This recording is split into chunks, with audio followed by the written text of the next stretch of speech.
উপদেষ্টার নির্দেশ ছাড়া এই ঘটনা ঘটেনি।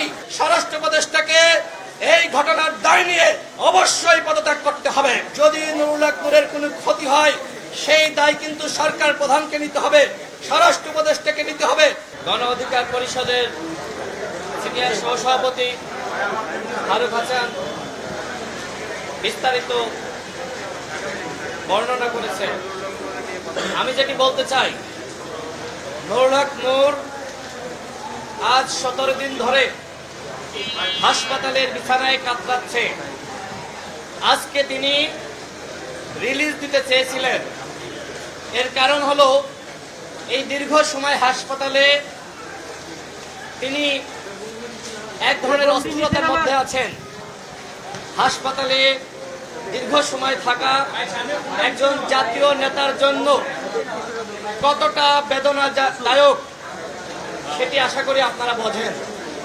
নুরুল হক নূর তিনি নিজেই বলেছিলেন যে তিনি আজকে রিলিজ নেবেন, কিন্তু কয়েকটি পরীক্ষা নিরীক্ষা শেষে ডাক্তারদের পক্ষ থেকে জানানো হয়েছে আপনার এখনো রিলিজ নেওয়ার সময় হয়নি। এখনো পর্যন্ত নুরুল হক নূরের নাকের হাড় ভাঙ্গা, চোয়াল ভাঙ্গা, তার মাড়িতে আঘাত লেগেছে, যে কারণে তিনি শক্ত কোনো খাবার খেতে পারছেন না। তার মাথায়ও আঘাত লেগেছে। সামগ্রিক বিবেচনায় অন্তর্বর্তীকালীন সরকারের প্রধান মাননীয় প্রধান উপদেষ্টা তিনি বলেছিলেন নুরুল হক নূরকে উন্নত চিকিৎসার জন্য দেশের বাইরে পাঠানো হবে। কিন্তু আমরা লক্ষ্য করলাম সরকারের পক্ষ থেকে এক ধরনের গড়িমসি করা হলো। কেন, কি কারণে?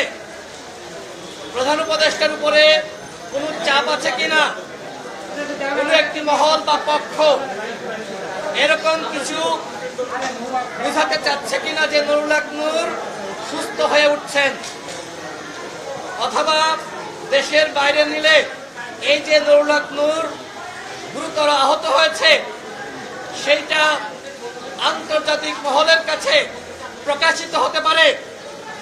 আমাদের কাছে সেই জায়গা থেকে সন্দেহ লাগছে মূলত নুরুল হক নূর যে গুরুতর আহত হয়েছে, রক্তাক্ত হয়েছে, সেটিকে ধামাচাপা দেওয়ার জন্য সরকারের পক্ষ থেকে বিদেশে নেওয়ার ঘোষণা দেওয়ার পরেও আমরা দেখলাম এক ধরনের গড়িমসি করা হচ্ছে। নুরুল হক নূর কখনোই দেশের বাইরে চিকিৎসা নিতে চাননি। আমরা দলগতভাবে সিদ্ধান্ত নিয়েছিলাম, যেহেতু আওয়ামী লীগের আমলে নুরুল হক নূর একাধিকবার হামলার শিকার হয়েছে, যেভাবে তাকে রক্তাক্ত করা হয়েছে সেটি আপনারা সকলেই দেখেছেন। সুতরাং তার উন্নত চিকিৎসার জন্য সিঙ্গাপুরে অথবা লন্ডনে বা জার্মানিতে পাঠানো দরকার। কিন্তু সরকারের যে গড়িমসি সেটি অত্যন্ত হতাশাজনক, যে কারণে আমরা মনে করি, আমাদের দল মনে করে নুরুল হক নূরকে যদি বিদেশে চিকিৎসার জন্য নিতে হয় সেটি আমাদের দলের পক্ষ থেকে নেওয়া হবে।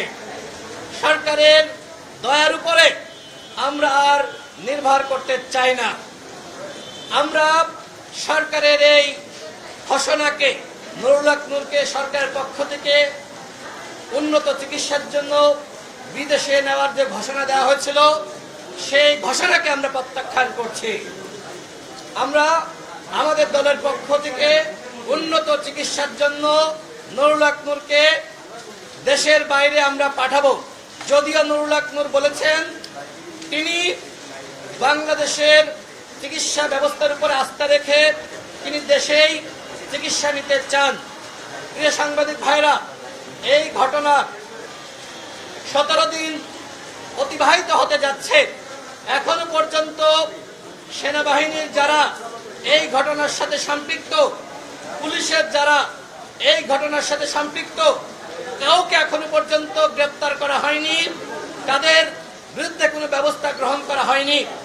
এই ঘটনার স্পষ্ট ভিডিও রয়েছে, সিসিটিভি ফুটেজ রয়েছে, কিন্তু তারপরেও এখনো পর্যন্ত সেনাবাহিনী এবং পুলিশ বাহিনীর যারা এই ঘটনার সাথে সম্পৃক্ত তাদের বিরুদ্ধে ব্যবস্থা গ্রহণ না করা আমাদের মধ্যে এক ধরনের সন্দেহ এবং সংশয় সৃষ্টি করেছে আদৌ এই ঘটনার বিচার হবে কিনা। আমরা বরাবরই বলছি এই ঘটনাকে কেন্দ্র করে পুরো সেনাবাহিনীর এবং পুরো পুলিশ বাহিনীকে আমরা দোষারোপ করছি না। আমরা শুধুমাত্র এই ঘটনার সাথে যারা সম্পৃক্ত, যারা এই ঘটনার নির্দেশদাতা তাদেরকে চিহ্নিত করে আমরা বিচারের আওতায় আনার দাবি জানাচ্ছি। আপনারা জানেন একটি তদন্ত কমিশন গঠিত হয়েছে। সেই তদন্ত কমিশন আমরা শুনেছি যে তারা কাজ শুরু করেছেন, যদিও তারা এখনো পর্যন্ত তথ্যপত্র সংগ্রহ করার জন্য আমাদের সাথে আনুষ্ঠানিকভাবে যোগাযোগ করেনি। অন্য একটি মাধ্যম, প্রশাসনের একটি মাধ্যম আমার সাথে যোগাযোগ করেছে এবং কিছু তথ্যপত্র চেয়েছে। আজকের এই সাংবাদিক সম্মেলন থেকে আমরা তদন্ত কমিশনকে বলতে চাই, আমাদের সাথে আপনারা সরাসরি বসেন, আমাদের কাছ থেকে বক্তব্য গ্রহণ করেন। আমাদের কাছে যে ধরনের প্রমাণ আছে, ভিডিও আছে, আমরা আনুষ্ঠানিকভাবে সেগুলো আপনাদের কাছে আমরা সরবরাহ করতে চাই। এই তদন্ত কমিশনের উপরে আমরা আস্থা রাখছি। আমরা তাদের কাছে প্রত্যাশা করি যারা এই ঘটনার সাথে সম্পৃক্ত তাদের বিরুদ্ধে অবশ্যই উপযুক্ত ব্যবস্থা গ্রহণ করতে হবে। সর্বশেষ বলতে চাই, নুরুল হক নূর হাসপাতালের বিছানায়, শুধুমাত্র নুরুল হক নূর হাসপাতালের বিছানায় না, আগামীতে আপনাকে কিন্তু এইভাবে আইসিইউতে আসতে হতে পারে। সুতরাং এই ঘটনার অবশ্যই বিচার হতে হবে, অন্যথায় আগামীতে যারা জুলাই বিপ্লবের নায়ক তাদেরকেও কিন্তু এই বিভিন্ন বাহিনীর সদস্যরা বা ছাত্রলীগ যুবলীগের ক্যাডাররা আশকারা পেয়ে তারা কিন্তু রক্তাক্ত করতে পারে, হাসপাতালে পাঠাতে পারে। সুতরাং আমি মনে করি শুধুমাত্র নুরুল হক নূর আক্রান্ত হয়নি, পুরো বাংলাদেশ আক্রান্ত হয়েছে। সুতরাং যারা অন্যায় করেছে, অপরাধ করেছে, রক্তাক্ত করেছে, তাদের বিরুদ্ধে যদি সরকার ব্যবস্থা গ্রহণ না করে তাহলে 48 ঘন্টা পর আমরা এমন কর্মসূচি দিব, সরকার কিন্তু আমাদেরকে আর থামাতে পারবে না। আমরা এখনই বলছি না, কিন্তু সেটি হতে পারে যমুনা ঘেরাও অথবা সচিবালয় ঘেরাও। স্পষ্ট কথা, স্বরাষ্ট্র উপদেষ্টার নির্দেশ ছাড়া এই ঘটনা ঘটেনি। স্বরাষ্ট্র উপদেষ্টা এই ঘটনার সাথে সম্পৃক্ত, যে কারণে স্বরাষ্ট্র উপদেষ্টাকে এই ঘটনার দায় নিয়ে অবশ্যই পদত্যাগ করতে হবে। অন্যথায় 48 ঘন্টা পরে যদি গণ অধিকার পরিষদের নেতাকর্মীরা সচিবালয় কিংবা যমুনা ঘেরাও করে, এর পুরোপুরি দায় বর্তবে সরকারের উপরে।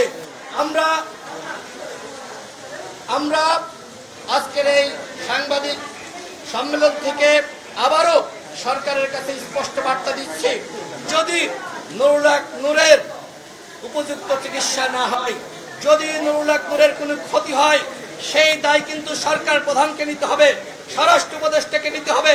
এখনো পর্যন্ত আমরা এতবার বলার পরেও কেন এই স্বরাষ্ট্র উপদেষ্টাকে সরানো হলো না, কেন তাকে জবাবদিহিতার আওতায় হলো না, সেটি আমাদের মধ্যে এক ধরনের সন্দেহ তৈরি করেছে। এই ঘটনার সাথে অবশ্যই সরকারের দায় আছে এবং সেই দায় স্বীকার করে নিয়ে অবশ্যই স্বরাষ্ট্র উপদেষ্টাকে পদত্যাগ করতে হবে।